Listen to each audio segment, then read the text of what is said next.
ओम शांति। 29 अगस्त की बाबा की मुरली। मीठे बच्चे, तुम यहाँ पढ़ाई पढ़ने के लिए आए हो। तुम्हें आँख बंद करने की दरकार नहीं। पढ़ाई आँख खोलकर पढ़ी जाती है। प्रश्न, भक्ति मार्ग में कौन सी आदत भक्तों में होती है जो अब तुम बच्चों में नहीं होनी चाहिए? उत्तर, भक्ति में किसी भी देवता की मूर्ति के आगे जाकर कुछ न कुछ मांगते रहते हैं।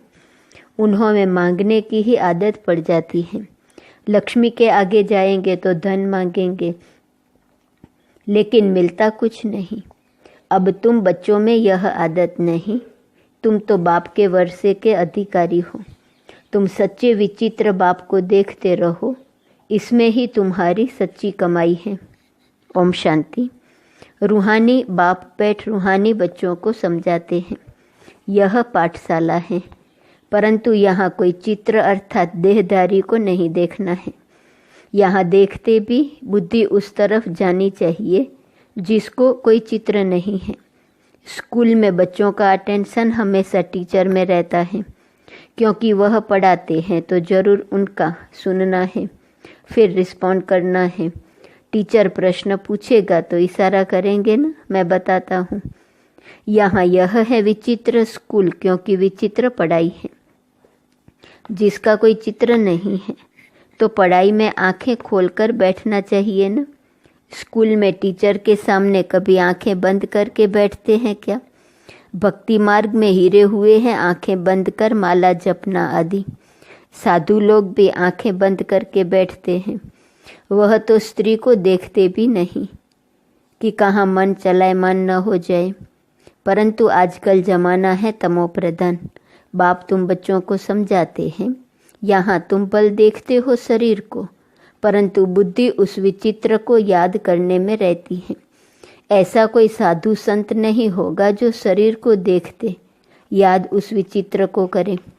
तुम जानते हो इस रथ में वह बाबा हमको पढ़ाते हैं। वह बोलते हैं, करती तो सब कुछ आत्मा ही है। शरीर तो कुछ भी नहीं करता, आत्मा सुनती है।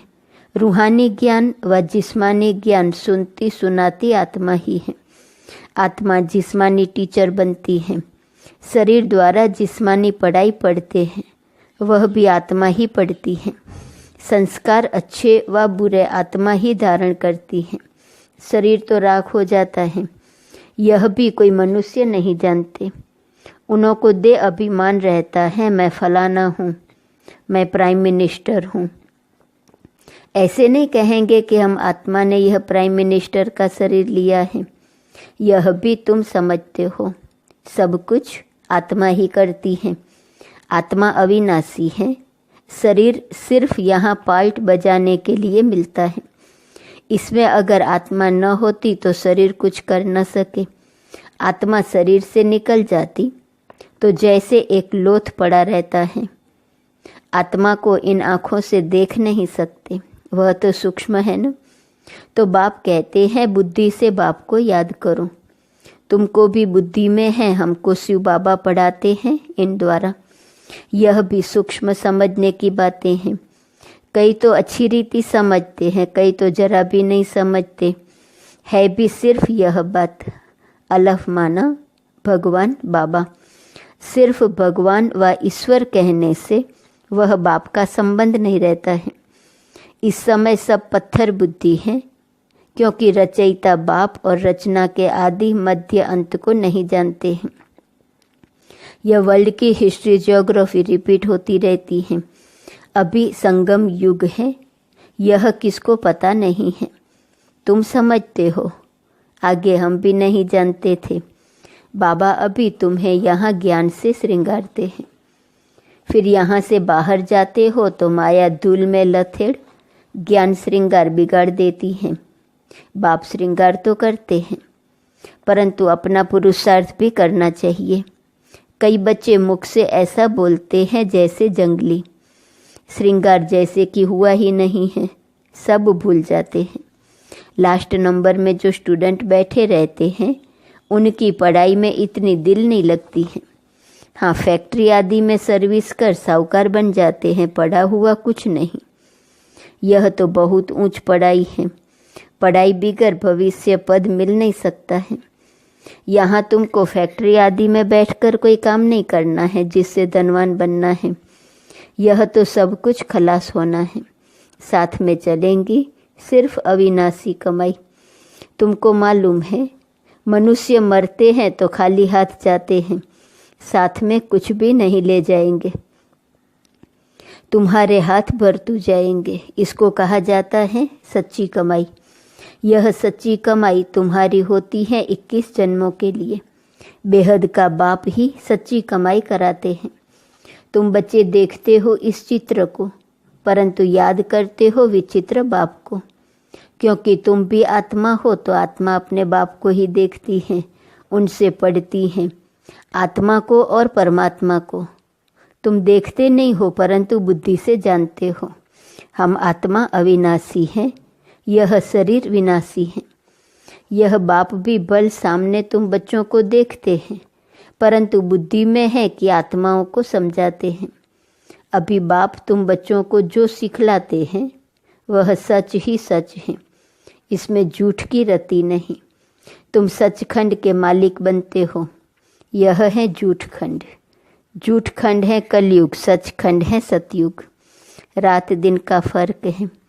सतयुग में दुख की बात होती नहीं, नाम ही है सुखधाम। उस सुखधाम का मालिक तो बेहद का बाप ही बनाएंगे। उनका कोई चित्र नहीं और सबके चित्र हैं। उनकी आत्मा का नाम फिरता है क्या? उनका नाम ही है शिव, और सबको आत्मा ही आत्मा कहते। बाकी शरीर का नाम पड़ता है। शिवलिंग है निराकार, ज्ञान का सागर, शांति का सागर। यह शिव की महिमा है। वह बाप भी है तो बाप से जरूर वर्षा मिलना है। रचना को रचना से वर्षा नहीं मिलता। वर्षा रचयिता देंगे अपने बच्चों को। अपने बच्चे होते भाई के बच्चों को वर्षा देंगे क्या? यह भी बेहद का बाप अपने बेहद के बच्चों को वर्षा देते हैं। यह पढ़ाई है ना। जैसे पढ़ाई से मनुष्य बैरिस्टर आदि बनते हैं, पढ़ाने वाले से और पढ़ाई से योग रहता है। यह तो पढ़ाने वाला है विचित्र। तुम भी आत्मा विचित्र हो। बाप कहते हैं मैं आत्माओं को पढ़ाता हूँ। तुम भी समझो हमको बाप पढ़ाते हैं। एक ही बार बाप आकर पढ़ाते हैं। पढ़ती तो आत्मा है ना। दुख सुख आत्मा भोगती है, परंतु शरीर द्वारा। आत्मा निकल जाए तो फिर भल शरीर को कितना भी मारो, जैसे मिट्टी को मारते हो। तो बाप बार बार समझाते हैं अपने को आत्मा समझ, बाप को याद करो। यह तो बाबा जानते हैं, नंबरवार धारण करते हैं। कोई तो बिल्कुल जैसे बुद्धू हैं, कुछ नहीं समझते। ज्ञान तो बड़ा सहज है, अंधा लूला लंगड़ा भी समझ सकते हैं, क्योंकि यह तो आत्मा को समझाया जाता है ना। आत्मा लूली लंगड़ी नहीं होती, शरीर होता है। बाप कितना अच्छी रीति बैठ समझाते हैं, परंतु भक्ति मार्ग की आदत आंख बंद करके बैठने की पड़ी हुई है, तो यहाँ भी आंखें बंद कर बैठते हैं जैसे मत वाले। बाप कहते हैं आंखें बंद न करो, सामने देखते हुए भी बुद्धि से बाप को याद करो, तब ही विकर्म विनाश होंगे। कितना सहज है। फिर भी कहते बाबा हम याद नहीं कर सकते हैं। अरे लौकिक बाप जिससे हद का वर्षा मिलता है, उनको तो मरने तक भी याद करते। यह तो सब आत्माओं का बेहद का बाप है, उनको तुम याद नहीं कर सकते हो। जिस बाप को बुलाते भी हैं, ओ गॉड फादर गाइड मी। वास्तव में यह कहना भी रोंग है। बाप सिर्फ एक का तो गाइड नहीं है, वह तो बेहद का गाइड है। एक को थोड़े ही लिबरेट करेंगे। बाप कहते हैं मैं सबकी आकर सदगति करता हूँ। मैं आया ही हूँ सबको शांति धाम भेज देने। यहाँ मांगने की दरकार नहीं। बेहद का बाप है ना, वह तो हद में आकर मी करते रहते हैं। हे परमात्मा मुझे सुख दो, दुख मिटाओ। हम पापी हैं, नीच हैं, आप रहम करो। बाप कहते हैं मैं बेहद की पुरानी सृष्टि को नया बनाने आया हूँ। नई सृष्टि में देवता रहते हैं। मैं हर 5000 वर्ष बाद आता हूँ, जबकि तुम पूरे पतित बन जाते हो। यह है ही आसुरी संप्रदाय। सतगुरु तो एक ही है, सच बोलने वाला। वही बाप भी हैं, टीचर भी हैं, सतगुरु भी हैं। बाप कहते हैं यह माताएं ही स्वर्ग का द्वार खोलने वाली हैं। लिखा हुआ भी है गेट वे टू हेवन, परंतु यह भी मनुष्य समझ थोड़े ही सकते हैं। नरक में पड़े हैं न, तब तो बुलाते हैं।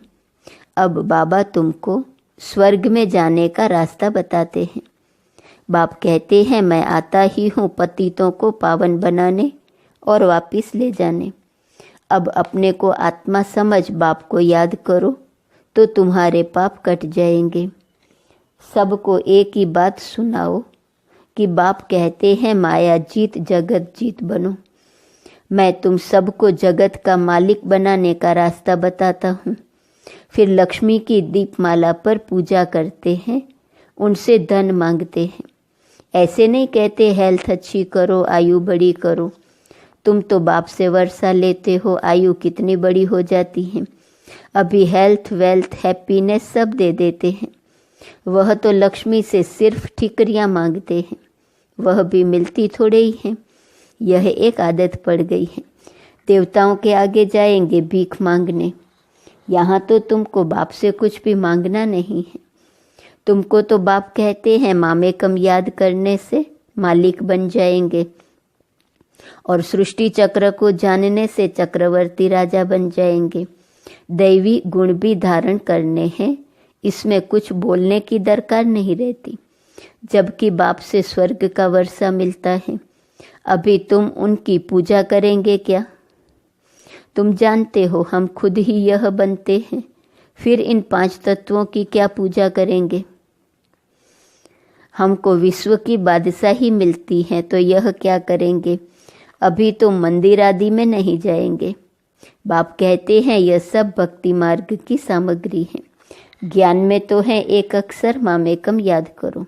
बस याद से तुम्हारे पाप कट जाएंगे, सतो प्रधान बन जाएंगे। तुम ही सर्वगुण संपन्न थे, फिर बनना पड़े, यह भी समझते नहीं। पत्थर बुद्धियों से बाप को कितना माथा मारना पड़ता है। यह निश्चय होना चाहिए।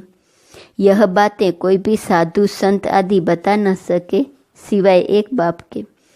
यह कोई ईश्वर थोड़े ही है, यह तो बहुत जन्मों के अंत में है। मैं प्रवेश ही उनमें करता हूँ जिसने पूरे 84 जन्म लिए हैं। गावड़े का छोरा था, फिर श्याम सुंदर बनते हैं।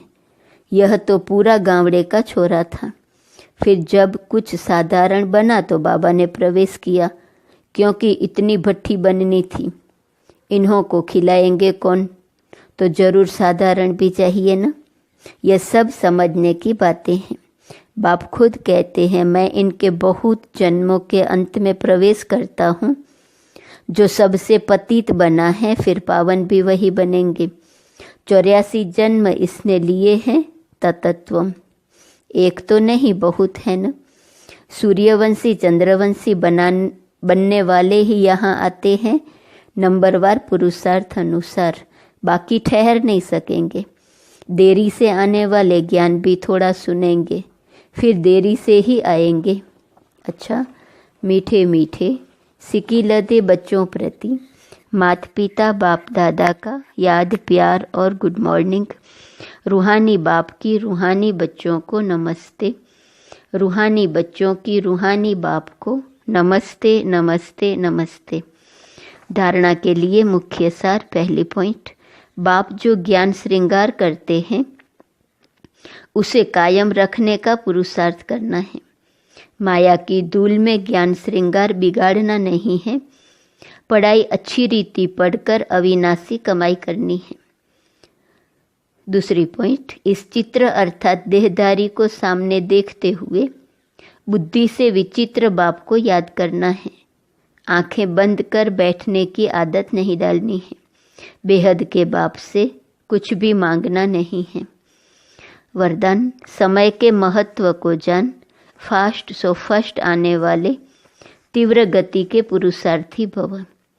अव्यक्त पार्ट में आई हुई आत्माओं को last so fast, fast so first आने का वरदान प्राप्त है। तो समय के महत्व को जान, मिले हुए वरदान को स्वरूप में लाओ। यह अव्यक्त पालना सहज ही शक्तिशाली बनाने वाली है, इसलिए जितना आगे बढ़ना चाहो बढ़ सकते हो। बाप दादा और निमित्त आत्माओं की सर्व के प्रति सदा आगे उड़ने की दुआएं होने के कारण तीव्र गति के पुरुषार्थ का भाग्य सहज मिला हुआ है। तीव्र पुरुषार्थी, फास्ट सो फर्स्ट जाने वाले। स्लोगन, निराकार सो साकार के महामंत्र की स्मृति से निरंतर योगी बनो। आज का स्वमान, मैं सदा उमंग उत्साह में रहने वाली आत्मा हूँ। अव्यक्त इशारे की पॉइंट 29 अगस्त।